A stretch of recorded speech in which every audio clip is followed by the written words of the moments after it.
এমন একটা দ্বীপ যেখানে যেতে উত্তাল সমুদ্রের সাথে লড়তে হয়, যেখানকার বেশিরভাগ মানুষই কৃষিকাজ আর মাছ ধরা পেশার সঙ্গে যুক্ত। মুঘল, পর্তুগিজ এমনকি ব্রিটিশ শাসনামলেও যেই দ্বীপের গুরুত্ব ছিল, গত 10 বছরের ট্রাভেল ক্যারিয়ারে যেই দ্বীপে কখনোই আসি নাই। শুভ সকাল বাংলাদেশ, আমি তাম্মাদ। দ্য গ্রেট বাংলাদেশ রাইডের তৃতীয় পর্বে আমরা যাচ্ছি সন্দ্বীপ। দ্বীপ ভেবে সন্দ্বীপকে ছোট ভাবার কারণ নেই, দেশের দ্বিতীয় বৃহত্তম দ্বীপ উপজেলা হচ্ছে সন্দ্বীপ। খুব সকালে আমার শহর চট্টগ্রাম থেকে রওনা দিই সন্দ্বীপের উদ্দেশ্যে। একটা সময় বুক ভরা ভয় নিয়ে নৌকা আর বোটে করে উত্তাল সমুদ্র পাড়ি দিয়ে যেতে হতো সন্দ্বীপ। আজ সেই গল্প বদলে গেছে। সন্দ্বীপে এখন ফেরি চলে। সন্দ্বীপ যাওয়ার রাস্তা ছিল একটা সময় দুর্ভোগের নাম, আজ তা একটুখানি স্বপ্নের মতো সহজ। ফেরি বদলে দিয়েছে পুরো গল্পটা। দুঃখের বিষয়, সমুদ্রে আজকে 3 নম্বর বিপদ সংকেত, ফেরি চলাচল বন্ধ আছে। বাট আমাদের আসলে সন্দ্বীপে যেতেই হবে, সো আমরা এজন্যই মূলত কুমিরাঘাট আসছি। এখান থেকে স্পিড বোটে অথবা মালবাহী ট্রলারে করে আমরা সন্দ্বীপে যাওয়ার চেষ্টা করব। ঘাটে বেশ অনেকক্ষণ অপেক্ষা করার পর আকাশের অবস্থা খারাপ হচ্ছিল, মেঘ দেখে একটু চিন্তায় পড়ে গেছিলাম। জোয়ার আসার পর 300 টাকার টিকিট নিয়ে নিলাম। 2 সাইকেলে আলাদা করে 400 টাকা দিয়ে উঠে পড়লাম ট্রলারে। ট্রলারে 3 নম্বর বিপদ সংকেত কিছুটা টের পাচ্ছিলাম।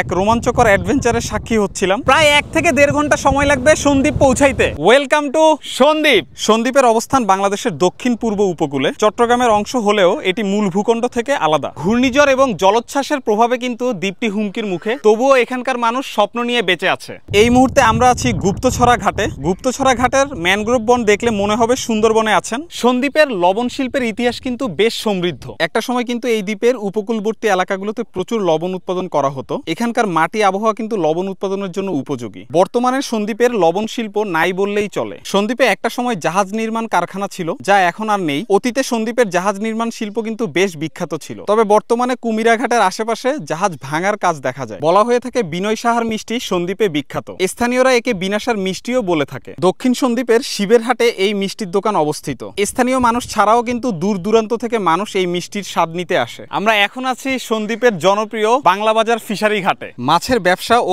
স্থানীয় অর্থনীতির গুরুত্বপূর্ণ জায়গা এটি। বিভিন্ন সামুদ্রিক মাছ এখানেই বিক্রি করে থাকেন জেলেরা। বাংলা বাজারে আসলে বিভিন্ন সামুদ্রিক মাছ দেখতে পারবেন। সন্দ্বীপে আসলে কিন্তু প্রচুর মহিষের পাল দেখতে পারবেন। বিশেষ করে ভাটা শুরুর সময়ে কিন্তু মহিষের পাল বেশি দেখা যায়। এই মুহূর্তে আছি রহমতপুর বিচে, কিন্তু এই বিচের আসল সৌন্দর্য দেখা যায় সন্ধ্যার সময়। যদিও আজকে 4টা বাজে আমাদেরকে ফেরি ধরতে হবে, তাই আমরা সন্ধ্যা পর্যন্ত এখানে থাকতে পারবো না। ফেরির আগেই আমরা ঘাটে। ঠিক 4টায় ফেরি আসে। মোটামুটি 1 থেকে 1.5 ঘন্টা সময় লাগবে ফেরিতে পার হইতে। এই পারে এসেই পড়ি মহাবিপদে। এক পাশে সূর্যের সুন্দর বিদায় আর অন্য পাশে পাহাড়ে মেঘের গর্জন। ধরেই নিছি নামবে বৃষ্টি। প্রথমবার সন্দ্বীপ ঘোরার অভিজ্ঞতাটা কিন্তু দারুণ ছিল, থ্যাঙ্কস টু স্থানীয় ভাই ব্রাদার। স্থানীয় ভাইরা থাকায় আমরা খুব সহজে সন্দ্বীপটা ঘুরতে পারছি এবং ইনশাল্লাহ শীতে সন্দ্বীপে একটা ক্যাম্পিং করব। চতুর্থ পর্বে দ্য গ্রেট বাংলাদেশ রাইডে আপনাদেরকে খুবই ইন্টারেস্টিং একটা জায়গায় নিয়ে যাব।